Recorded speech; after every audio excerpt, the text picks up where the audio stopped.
함께 인사 나누겠습니다. 오늘은 참으로 좋은 날입니다. 사랑의 예수님이 우리와 함께 계십니다.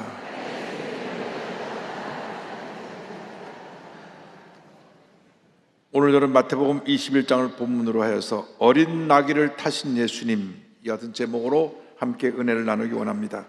제목을 한번 크게 따라해 주시기 바랍니다. 어린 나귀를 타신 예수님, 어린 나귀를 타신 예수님. 오늘은 교회력으로 종료 주일입니다. 2000년 전에 예수님께서 영광 가운데 예루살렘에 입성하신 날입니다. 온 이스라엘 백성들이 나와서 겉옷을 깔고 종려나무 가지를 흔들며 예수님을 환영했습니다. 오늘로부터 예수님의 마지막 한 주간, 고난주간이 시작됩니다. 예수님의 고난주간은 예수님의 사역에서 매우 중요한 위치를 차지하고 있습니다. 마태, 마가, 누가, 요한, 사복음서 전체 약 3분의 1 정도가 이 고난주간의 사역을 다루고 있습니다. 월요일에는 예수님께서 열매 없는 무화과 나무를 저주하시고 성전에 들어가셔서 장성원을 내쫓으시고 성전을 청결케 하셨습니다. 화요일 날에는 유대교 지도자들과 대화를 나누시고 말세에 되어질 일을 말씀하시고 마리아가 와서 예수님께 향유를 부었습니다. 수요일 날에는 예수님이 무엇을 하신 일이 없습니다. 예수님은 기도와 명상으로 하루를 보내셨고 유대교 지도자들은 예수님을 십자가에 못 박을 준비를 한 것입니다. 목요일 날에는 제도들과 함께 마지막 만찬하신 후에 겟세마네 동산에 올라가서 기도하셨습니다. 금요일에는 밤새 기도하시다가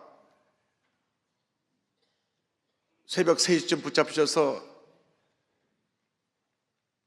6시까지 여러 곳으로 옮겨 다니시면서 불법 재판을 받으시고 6시에 사형 언도를 받고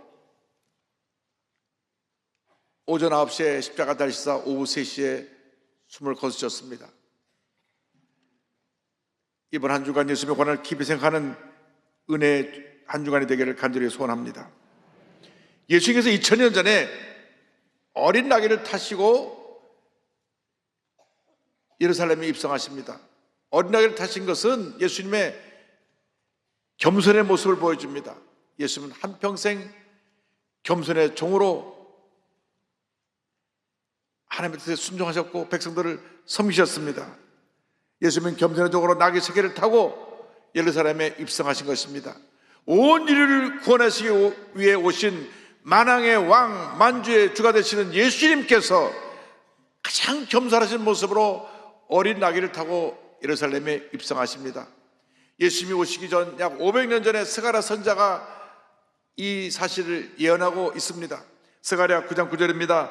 시온에 따라 크게 기뻐할지어다, 예루살렘에 따라 즐거이 부를지어다. 보라, 내 왕이 내게 임하시나니 그는 공의로우시며 구원을 베푸시며 겸손하여서 나귀를 타시나니 나귀의 작은 것 곧 나귀 새끼니라. 옛날에 왕들은 자기의 위엄 권세를 나타내기 위해서 출정을 나갔다 돌아올 때는 대행렬을 앞뒤로 호위하게 하고 화려한 복장으로 위엄을 갖추고 앞에서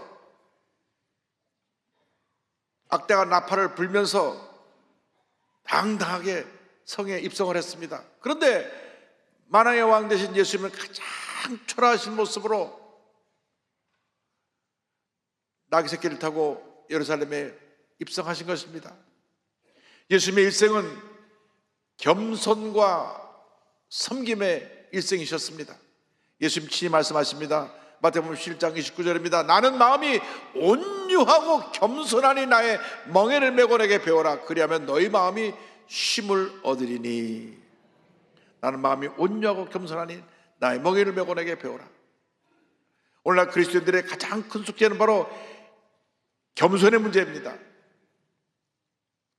신앙생활을 하면서 교회 나와 열심히 봉사도 하고 또 사람들에게 주목을 받게 되면 알게 모르게 우쭐해지는 경향이 있습니다.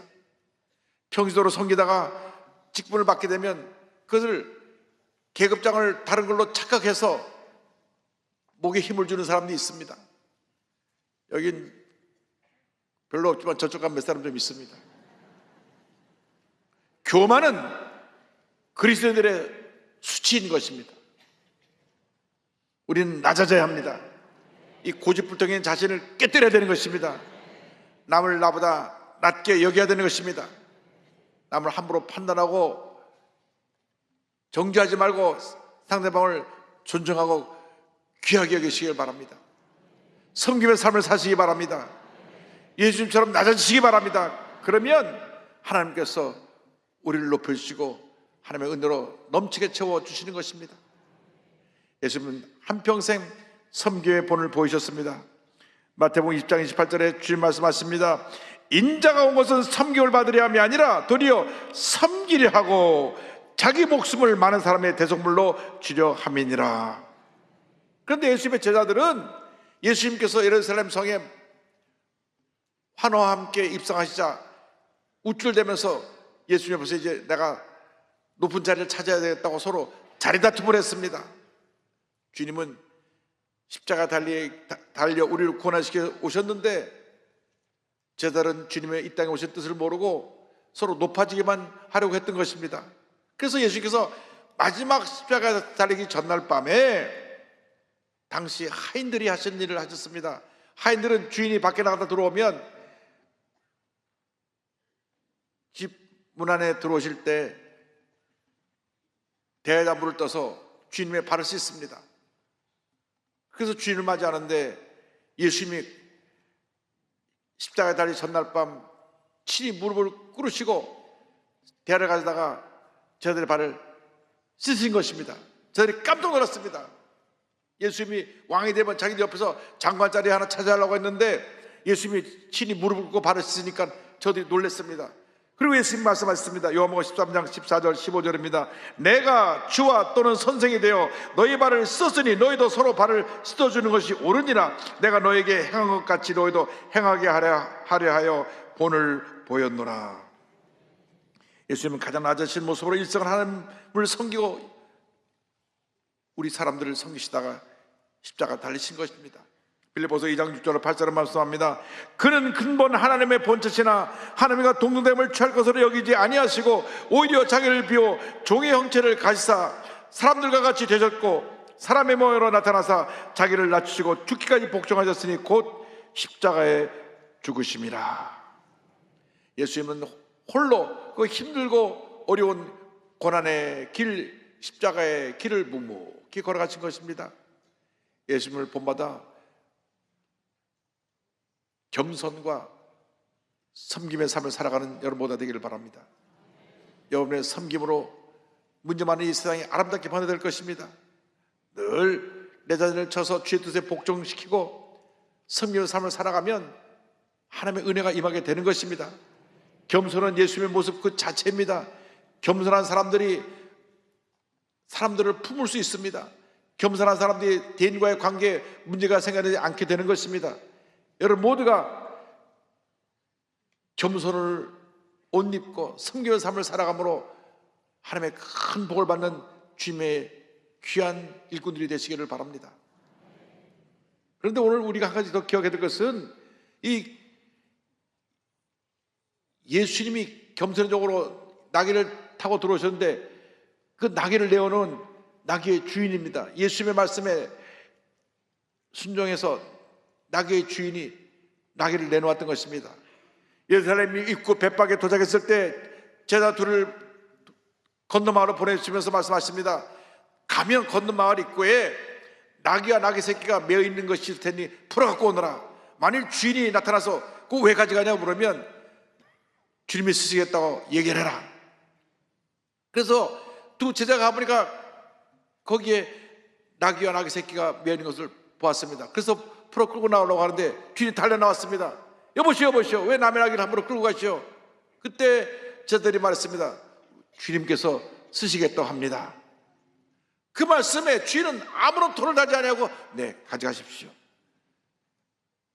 예수님 말씀에 그는 즉각 순종하고 자기의 귀한 재산인 나귀와 나귀 새끼를 주님께 내어놓은 것입니다. 하나님의 복받는 사람들이 누굽니까? 주의 말씀에 즉각 순종하는 사람들입니다. 하나님 말씀에 순종하는 사람들에게 복을 내려 주시는 것입니다. 여러분, 하나님의 복 받는 길은 주의 말씀에, 주의 뜻에 순종하는 것입니다. 아브라함이 왜 믿음의 주장이 되었느냐? 100세 때 얻은 아들 이삭을 하나님께서 청년이 되었을 때 모레아 땅에는 한 산에 가서 번제를 드리라 한 그 명령에 순종했기 때문에 그렇습니다. 눈에는 얻어 아프지 않을 100세 때 얻은 아들을 번제를 드리라고 주님 명령하십니다. 번제를 드린다는 것은 그를 죽여서 팔다리를 다 잘라내고 죽은 그 몸을 주 앞에 제물로 드리는 제사인데, 아브라함은 그 명령에 순종했던 것입니다. 창세기 22장 2절입니다. 야훼께서 이르시되 내 아들 내 사랑하는 독자 이삭을 데리고 모리아 땅으로 가서 내가 내게 일러준 한 산 거기서 그를 번제로 드리라. 아니, 100세 때 그렇게 힘들게 아들을 얻게 하시고 나서 이제 또 아들을 데려가시겠다 하니, 주님 그럴 수가 있습니까? 아마 하나님께 따져 물을 수도 있었을 것입니다. 아니면 부인에게 가서 여보, 하나님이 우리 아들 번제로 드리라는데 어떻게 할까 상의했을 수도 있습니다. 아마 그 사라가 그 말을 들었으면, 여보, 당신 치매 갖고는 치매 갔어. 절대로 내 사랑하는 아이 내놓을 수 없어. 날 죽이고 가시오. 아마 대판 싸웠을지도 모릅니다. 그런데 하나님의 말씀에 즉각 순종해서 아무 말도 부인에게 하지 않고 다음날 아침 일찍 이삭을 데리고 종과 함께 모리아 땅에는 한 산으로 나아갑니다. 정말 힘들고 어려운 그 결정을 하고 순종해서 모리아 땅에 있는 한 산에 올라가 아들을 번제로 드리려 칼을 들었을 때 하나님께서 그를 막으시고 한 양을 예비하셔서 대신하여 제사를 드리게 한 후에 이같이 말씀하셨습니다. 창세기 22장 16절 17절입니다. 이르시되 야훼께서 이르시기를 내가 나를 가리켜 맹세하노니 내가 이같이 행하여 내 아들 내 독자도 아끼지 아니하였은즉 내가 내게 큰 복을 주고 내 씨가 크게 번성하여 하늘의 별과 같고 바닷가의 모래 같게 하리니 내 씨가 그 대적의 성문을 차지하리라. 하나님의 말씀에 순종하는 자에게 하나님의 복을 내려 주시는 것입니다. 주님이 말씀하시면 왜 어떻게 해요? 그런 이야기가 하나님 앞에 드릴 수가 없습니다. 주님 말씀에는 무조건 순종뿐인 것입니다. 왜요? 저는 그렇게 할 수가 없습니다. 왜 나에게 그런 무리한 명령을 하시는지요? 그것은 우리 인간의 연약한 믿음의 모습인 것입니다. 주님 말씀하시면 네, 그 외에 다른 것이 없습니다. 주님 말씀하시면 아멘, 그 말 앞에 다른 것이 없는 것입니다. 말씀에 순종하면 하나님의 큰 복이 임하게 되는 것입니다. 신명기 28장 1절로 14절은 말씀에 순종하는 자에게 복을 우리 말씀하고 있는데 1절만 봉독합니다. 내가 내 하나님 야훼의 말씀을 삼가 듣고 내가 오늘 내게 명령하는 그의 모든 명령을 지켜 행하면 내 하나님 야훼께서 너를 세계 모든 민족 위에 뛰어나게 하실 것이라. 말씀에 순종하여 복을 받는 여러분 모든 되기를 주님으로 축원합니다. 말씀을 주하로 묵상하고 말씀에 순종할 때 하나님의 복이 임하게 되는 것입니다. 말씀에 순종하는 자가 복을 받고 말씀대로 살아가는 나라가 하나님의 은혜 가운데 복받은 나라가 되고, 말씀대로 살아갈 때 하나님께서 한평생 그 삶 가운데 주님의 은혜가 풍성하게 만들어 주시는 것입니다.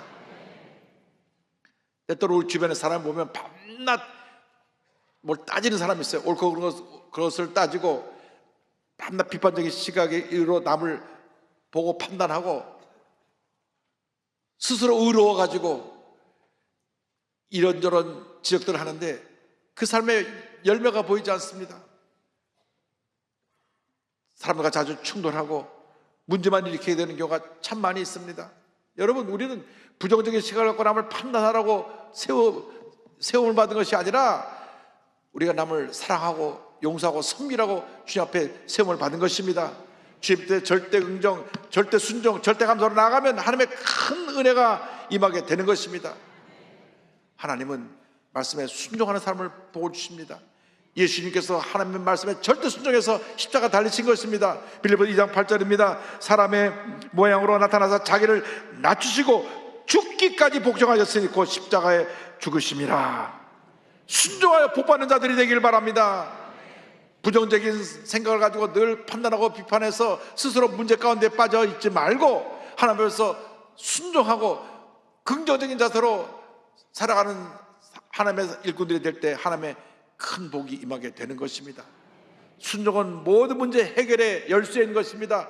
말씀에 순종하면 하나님께서 우리의 기도를 응답해 주시고, 말씀에 순종하면 우리의 문제가 해결되게 만들어 주시고, 말씀에 순종하면 우리 삶이 복받은 삶으로 변화되게 만들어 주시는 것입니다. 왜 이 대한민국에 이렇게 문제가 많으냐? 말씀대로 살지 않는 사람들 때문에 문제가 많은 것입니다. 우리 예수 믿는 사람부터 먼저 회개해야 됩니다. 주님 뜻대로 살지 못한 우리 죄를 용서하여 주옵소서. 말씀대로 살지 못한 우리 죄를 용서하여 주옵소서. 말씀에 서로 물고 뜯지 말고 사랑하고 화합하고 용서하라고 했는데 물고 뜯고 화합하지 못한 것 용서하여 주옵소서. 이 나라를 무너뜨리는 이 편가르기, 서로 물고 뜯고 싸우는 부정적이고 비판적인 모습을 우리는 철저히 회개해야 됩니다. 우리 일천에만 크리스찬들이 먼저 회개하고 한마음 될 때 우리나라가 다시 굳건히 서게 될 줄로 믿습니다. 주님, 우리 모두가 손해과 손에 들었던 비판의 돌을 내려놓고 주의 사랑으로 하나 되게 하여 주옵소서. 서로 용납하고 화해하고 용서하고 하나가 되어서 위대한 대한민국을 건설해 나갈 수 있게 하여 주시옵소서. 비판은 비판을 낳고 원망은 원망을 낳는 것입니다. 여러분, 이제부터는 비판의 삶을 살지 말고 감사의 삶을 살고, 원망의 삶을 살지 말고 찬양과 섬김과 기쁨의 삶을 살아가는 여러분 모두가 되기를 바랍니다. 그러면 하나님의 은혜가 임하게 되는 것입니다. 예수님께서는 그 나귀 주인의 순종에 의하여서 그 귀한 순종을 기쁨을 받으시고 나귀를 타고 예루살렘에 입성하셔서 십자가 달리사 온 인류를 위해서 희생하셨습니다. 겟세마네 동산에서 밤새 기도하시고 새벽 3시쯤 가룟 유다가 병정들을 데려와서 예수님을 붙잡았습니다. 예수님을 붙잡아서 당시 대제사장인 가야바의 장인되는 그 전 대제사장인 안나스에게 갔다가 다시 가야바에게 끌려와서 거기서 공회에서 예수님이 하나님을 사칭했다 그래서 사형죄로 몰아서, 그리고 그 새벽에 빌라도에게 끌고 갑니다. 당시 사형 집행권이 로마 관할에 있었기 때문에, 로마 총독이 있었기 때문에 빌라도에게 가서 총독이시여 이 사람이 우리 유대교법에 불경죄를 저질렀습니다. 자기가 자칭 하나님이라 그러는데 이 사람은 십자가 못 박아 죽여야 됩니다. 가만 보니까 종교적인 문제예요. 그래서 헤롯 왕에게 보냅니다. 헤롯 왕이 예수에 대해서 듣고 있었다가 궁금해서 이것저것 물어봐도 아무 말도 않고 가만히 있으니까 다시 헤롯 왕이 빌라도에게 보냅니다. 빌라도가 아무리 봐도 그를 사형시킬 만한 그러한 죄목이 없었기 때문에 살려주려고 하는데 유대교 지도자들에게 매수된 백성들이 외칩니다. 십자가에 못 박아서서 그를 살려주면 황제 가이사 시저의 충신이 아닙니다. 막 백성들이 난리를 하니까 할 수 없이 빌라도가 그 군중들의 성난 소리에 예수님을 십자가에 못 박으러 내어줍니다. 그러나서 오전 9시에 십자가 달리셔서 오후 3시 6시간 동안 온몸에 피와 물을 쏟으시고 운명하신 것입니다. 예수님은 단번에 온 인류의 죄업을 다 끌어안으시고 죽으셨습니다. 우리는 남의 허물을 들춰내고 비판하는데 앞장서는데 우리 예수님은 온 사람의 허물을 다 떼우시고 희생제물이 되신 것입니다. 성경 말씀합니다. 히브리서 9장 28절입니다. 이와 같이 그리스도도 많은 사람의 죄를 담당하시려고 단번에 들이신 바 되었고, 예수님의 십자가의 죽으심으로 말미암아 죄와 사망의 권세가 멸함을 받았고 인류에게는 구원의 문이 활짝 열리게 된 것입니다. 이제 누군지 예수를 믿기만 하면 구원받아 하나님의 자녀가 되는 것입니다. 예수를 믿고 주의 말씀대로 살아가기만 하면 그 영혼이 잘됨 같이 범사가 잘되며 강건하게 되고 생명을 얻되 풍성을 얻는 은혜가 임하게 되는 것입니다. 예수님의 희생으로 우리에게 이 같은 놀라운 은혜와 축복이 임하게 된 것입니다. 우리 모든 사람들이 굉장히 이기주의적입니다. 희생보다는 내가 뭔가 나의 유익과 만족을 내 삶의 목표로 살아가는 게 놓고 살아가는 사람이 많이 있습니다. 섬김의 삶보다는 섬김을 받으려고 합니다. 그래서 사람들에게 어떤 자리만 맡겨서 권력만 주면 다스리고 섬김을 받으려고 그러지 섬기지 않으려고 그러기 때문에 문제가 생겨나는 것입니다.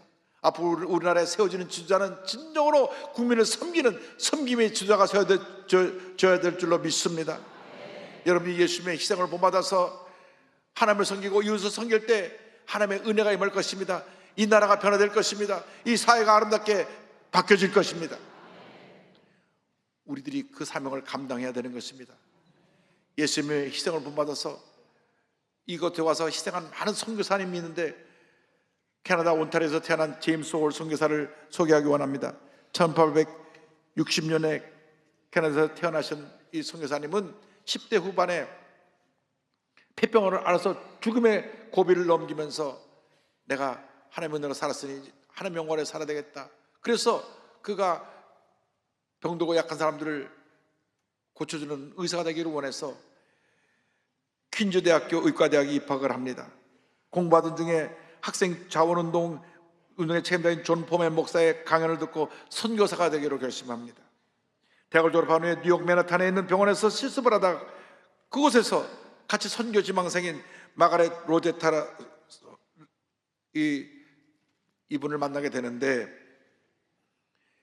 마가렛 로제타는 나는 조선에 가서 선교할 겁니다. 얘기 들어보니까 조선에 있는 여자분들은 남자 의사에게 치료받기를 원치 않는다고 하니 나 같은 여자 의사가 가야 됩니다. 그래서 이 마가렛 로제타 선교사가 25살의 나이로 한국에 들어옵니다.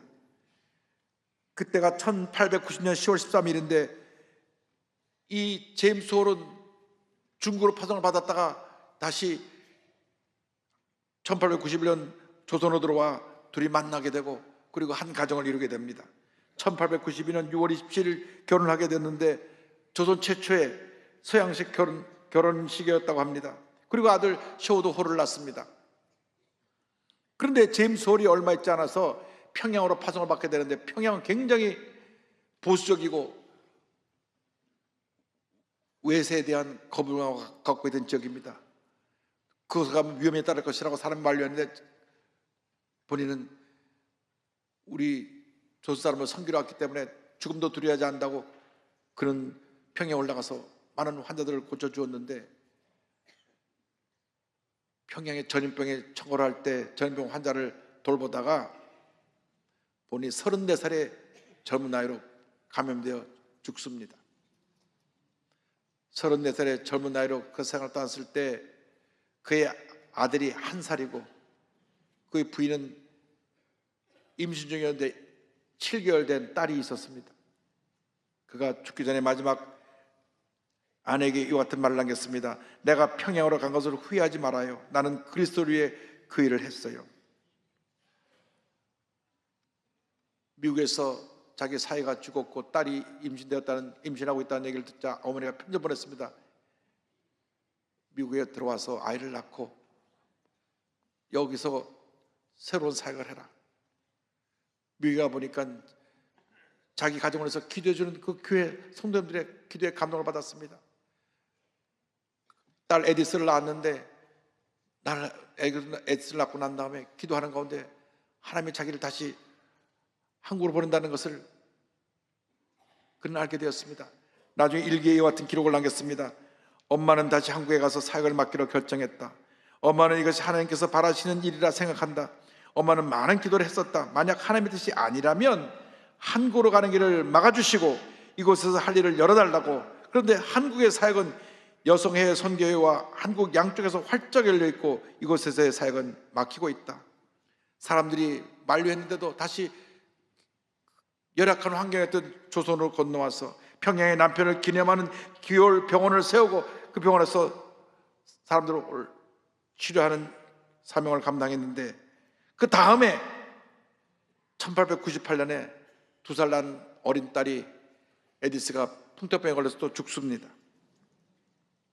그래서 양화진에 자기 남편 묻은 무덤 옆에 딸을 묻고 어린 아들 쇼우들을 품에 안고 결심했습니다. 나는 조선을 위해 한평생 헌신할 것이다. 평양의 오머니로 불렀던 그녀는 1933년에 이르기까지 조선 여자의학 강습소 현 고려대학교 의과대학 전신이었고요, 동대문 부인병원 현 이화여자대학교 의료원 전신병원 설립에 기여했고, 이 여자 한 분이 한 일이 너무너무 많아요. 한글 맞춤법에 맞는 점자법을 처음으로 개발해서 조선 최초의 맹인학교인 평양 여맹학교를 세웠고, 평양에 한반도 북쪽의 첫 번째 여성 전문 병원인 광해여원도 열었습니다. 그래서 다 죽어가는 여자아이를 데려다가 그를 치료하고 미국 유학을 보냈는데, 그 여자가 조선 최초의 여의사인 박에스더입니다. 한국에서 43년 동안 많은 병자들을 섬기고 주의 복음을 전하다가 1933년 은퇴하여 미국으로 돌아가 1951년 85세를 일기로 그가 세상을 떠났을 때 본래의 유언에 따라서 그 시신이 한국으로 와서 남편 옆에 묻히게 됩니다. 그 아들 쇼우드 홀이 부모의 대를 이어서 다시 한국에 의료 선교사로 오게 되는데, 자기가 어릴 때 이모처럼 따르던 박에스더 그 의사 선생님이 결핵으로 죽은 것에 충격을 받고 조선에서 결핵을 퇴치하기로 결심을 했습니다. 그는 토론토 의과대학을 졸업한 후 1924년 뉴욕 롱아일랜드에 있는 홀스빌 서포크 결핵요양사에서 결핵에 대해서 공부하고 연구하고 1925년 8월 미국 감리의 의료 선교사로서 임명돼서 아내 메리언과 함께 한국으로 들어옵니다. 한국에 와서 결핵요양사를 세우고 또 그 결핵 치료 자금을 마련하고 결핵의 심각성을 알리기 위해서 한국 최초로 크리스마스 씨를 만들어서 결핵 환자들을 치료하는 일에 최선을 다했습니다. 그런데 한국에 와서 열심히 병자를 고치는 가운데 한국이 그냥 워낙 의료 환경이 연약하고 또 전염병이 돌고 그랬던 터라 한국에 왔는데 그 아들 프랭크가 또 병에 걸려 죽게 됩니다. 그 아들을 그 양화진 부모님 있는 곳에 다시 묻고 16년 동안 의료선교사로 사역하는 가운데 결핵 퇴치 운동의 공로를 인정받아 조선통독과 일본 국왕으로부터 표창을 받기도 했지만 결국 선교를 한다 그래서 일본에 의해서 강제 추방을 당합니다. 인도로 건너가서 은퇴까지 23년 동안 의료 선교를 계속 이어갔고 1984년 대한결핵협회 초청으로 방한한 그의 고백입니다. 나는 여전히 한국을 사랑합니다. 내가 죽거든 미국이나 캐나다에 묻지 말고 이 나라 사랑하는 아버지와 어머니, 누이 동생, 아들이 잠든 한국 땅에 묻어주시기 바랍니다. 1991년 98세로 세상을 떠난 그는 소원대로 한국의 양화진에 와서 묻혔고 그 아내 메리언도 석 달 뒤 95세로 별세하여 그 남편 옆에 안장되었습니다. 지금 여기 양화진 선교사 묘에 가면 이렇게 3대에 걸쳐 약 80년 동안 이 땅에 와서 희생하고 섬긴 홀 선교사의 가족 6명이 안장되어 있습니다. 서우들은 진정한 예수님의 제자였습니다. 예수님의 희생을 몸소 실천한 주님의 종이었습니다. 우리도 예수님의 그 희생 사랑과 은혜에 감사해요. 이와 같은 삶을 살아야 될 것입니다. 지금까지 나만을 위해 살았다면 이제부터는 섬기는 삶을 살아야 됩니다. 이제같이 내가 받기만 하는 삶을 살았다면 주는 삶을 살아야 됩니다. 이때까지 내가 무엇 하나 희생하지 않았고 움켜쥐고 살았다면 이제는 내 가진 것 아낌없이 내놓고 희생하고 섬기며 이웃을 변화시키고 이 세상을 아름답게 만들어 나가는 하나님의 교인들이 되어야 할 것입니다. 이 같은 삶을 살아갈 때 하나님께서 여러분 각자가 놀라운 은혜와 축복을 넘치게 부어주실 것입니다. 나 같은 죄인을 살리신 주님의 감사하며 한평생 하나님의 영광에 살아가는 여러분 모두 되시기를 주님의 이름으로 축원합니다. 축원합니다. 축원합니다. 여러분의 남은 삶을 섬김과 희생의 삶으로 살아가는 여러분 모두 되시기를 주님의 이름으로 축원합니다. 기도하겠습니다. 사랑과 은혜와 자비가 무한하신 하나님 아버지, 모두가 자기 만족을 위해 살고 있는데 예수님은 이 땅에 오셔서 우리를 위해서 희생하시고 모든 우리의 죄를 짊어지시고 십자가에서 돌아가셨습니다. 예수님의 섬김과 희생을 본받아 우리 남은 여생 섬김과 희생의 삶을 살아갈 수 있도록 우리의 삶을 인도하여 주옵소서. 예수님의 이름으로 기도 올리옵나이다. 아멘.